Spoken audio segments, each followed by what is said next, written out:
Hey, Derek here with Grimdark, Ohio. Another vlog a day till CincyCon for the Deep Between. Today I realized that I have plenty enough terrain for the 2x2 demo board I made. If I want to show the game off, or if people are interested and want to play the game on a 3x3 play space, I don't have enough terrain that's either scratch built from myself or from Saucerman Studios, and I just really want to keep any pictures or anything involving the project between those things.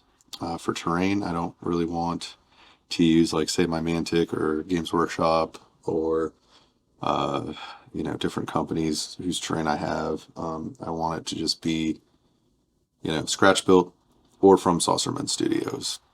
So I built a few pieces of terrain. One's still a work in progress, which is this here. This will eventually be a shipping crate.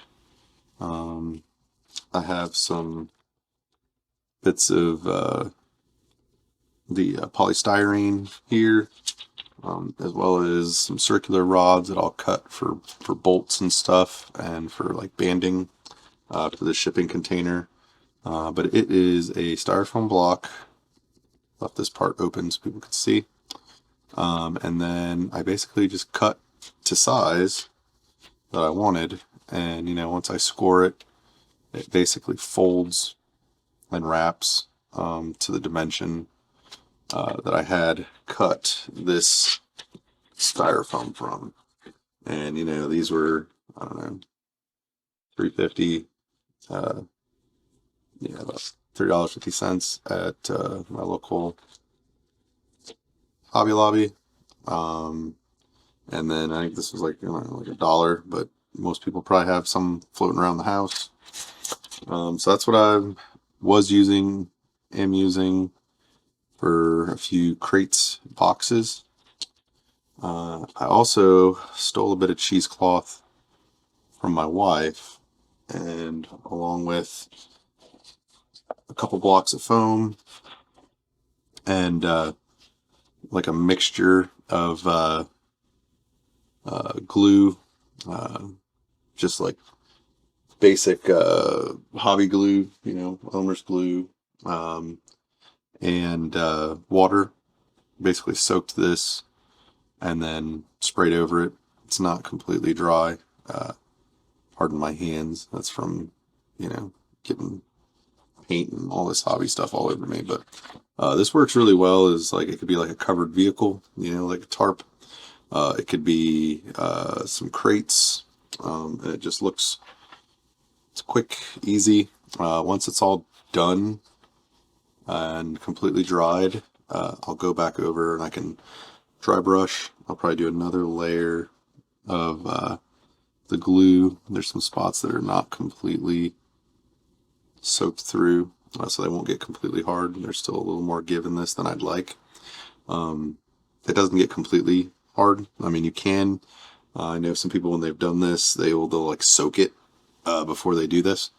But I think this pretty well does the trick. I have it sitting on if I can peel it from under here, a piece of polystyrene underneath, so that the whole thing kind of stays together. And you just put it out on the board somewhere, and it just, you can put some other crates around it and things like that. And then now all of a sudden you kind of have this, covered up item. It's pretty cheap and easy to make, and I think it looks pretty cool. I'll do another update once I get it all done and kind of dry brushed and finish painting it. And then I did print a few things. These are habs, kind of like these little slum hab buildings from Saucerman Studio. They're made to be stackable if you really want them to be. I did something a little different because these come just solid as the file. So when I hollowed them out, I chose to leave the hole here. And the reason being, I like all of my surface that's going to be supported to be somewhere that like is hidden. So with that being this side, in order to have a hole so that the resin could eject when this prints upside down and lifts, it needed to be on top. So what I did is I took these pieces here. These are also from Saucerman Studios. They're actually roofs for buildings like this. Like even this building, I scaled down a bit when I printed it. But the general idea is that, you know, you take a little roof like this. It's got like, you know, like a chimney stack and some cool little bits. And I just shrunk it down and it covers that plug hole instead of, you know, just having a plug or trying to seal it over. So, and then I undercoat these with like these really vibrant colors. It's just something I like to do with terrain. Sometimes I'll use like a bright red or like a pretty rich brown, things like that. And then eventually when I do come in and color them, it does leave some amounts below and behind. And I think it just gives the terrain a little bit of character, without you having to go in and spend like an absolute ton of time on the terrain. You know, just a quick rattle can.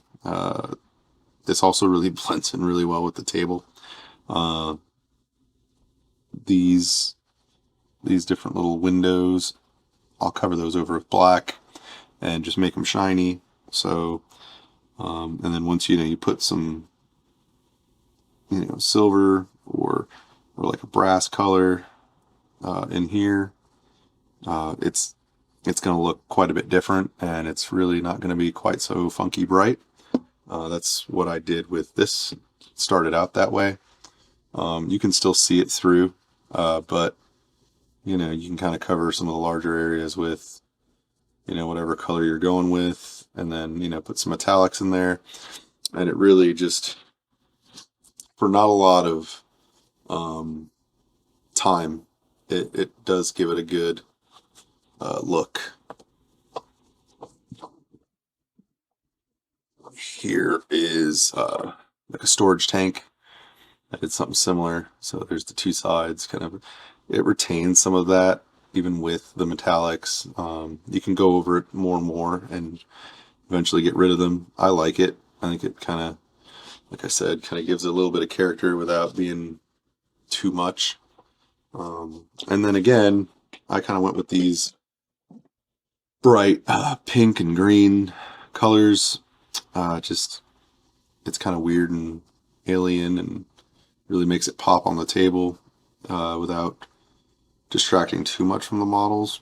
But you could use any color you want. Like I said, a lot of my Games Workshop terrain, I do this kind of technique with like a red and then maybe like a pretty decent like medium brown, and between the two that they have, so terrain will have two different colors, depending on which side you're looking at it from.